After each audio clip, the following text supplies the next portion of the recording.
How do you plan on dealing with the growing nuclear threat in Iran? Pretty interesting. But you disagree. I disagree because we don't know if they have a weapon. Matter of fact, there's no evidence that they have it. There is no evidence.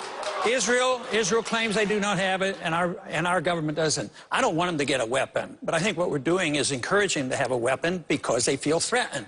If you look at a map of Iran, we have 45 bases around their country plus our submarines.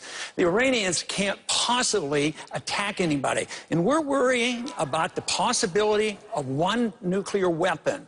Now, just think about the Cold War. The Soviets had 30,000 of them, and we talked to them. The Soviets killed 100 million people, and the Chinese, and we worked our way out of it. And if you want to worry about nuclear weapons, worry about the nuclear weapons that were left over from the Soviet Union. They're still floating around. They don't have them all detailed. So we're ready to go to war. I say going to war rapidly like this is risky and it's reckless. Now, if they're so determined to go to war, the only thing I plead with you for, if this is the case, is do it properly. Ask the people and ask the Congress for a declaration of war. This is war, and people are going to die, and you've got to get a declaration of war. Just to go and start fighting.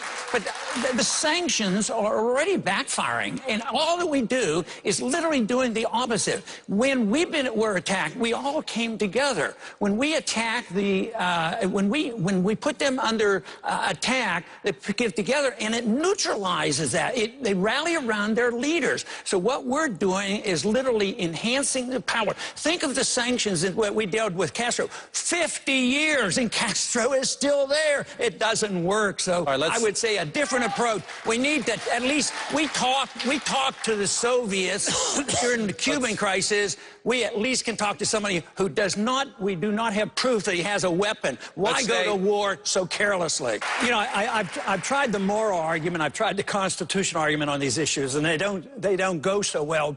But there's an economic argument as well. Matter of fact, Al-Qaeda's had a plan to bog us down in the Middle East and bankrupt this country. That's exactly what they're doing. We've spent $4 trillion of debt in the last 10 years being bogged down in the Middle East. The neoconservatives who now want us to be in Syria, want us to go to Iran and have another war. And we don't have the money. We're already, today, gasoline hit $6 a gallon in Florida. And we don't have the money. So I don't believe I'm going to get the conversion on the moral and the constitutional arguments in the near future. But I'll tell you what, I'm going to win this argument for economic reasons. Just remember when the Soviets left. They left not because we had to fight them. They left because they bankrupted this country, and we better wake up, because that is what we're doing here. We're destroying our currency, and we have a financial crisis on our hands. News going in the right direction, but not far enough. The Constitution is very clear. There's no authority for the federal government to be involved in education. There's no prohibition in the Constitution for the states to be involved in education. That's not a bad position, and we can sort things out.